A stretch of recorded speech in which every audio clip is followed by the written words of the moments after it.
So ayun na nga, nabudol na naman ako ng McDo. At tagal ko na hindi kumakain ng McDo. Pero dahil nga ngayon, naglabas ng BTS Tiny Tans, ay ayan.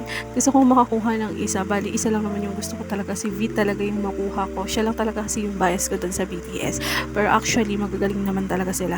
Hindi ako ganun kapan ng BTS. Basta, gusto ko lang si V, ganon.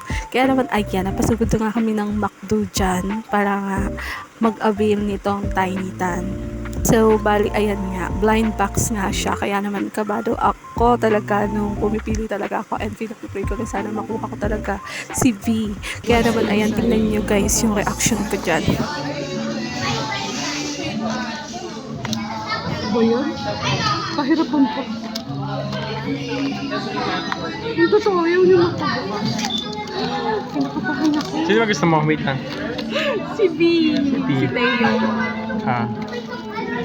Swerte mo pag nakuha mo agad si Teo. Pag hindi, ayoko nang bumili. Siya lang gusto ko. Anong huli ng buhok niya? Para siyang reddish brown, something like that. Ano, tapos, basta gwapo. Ito naman na. Akala ko may plastic pa siya. Nakuha mo. Nakuha mo.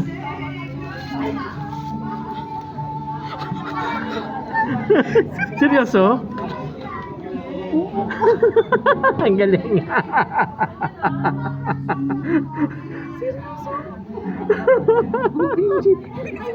Sabi ko, hindi talaga ako bibili. Ayun sila gusto ko.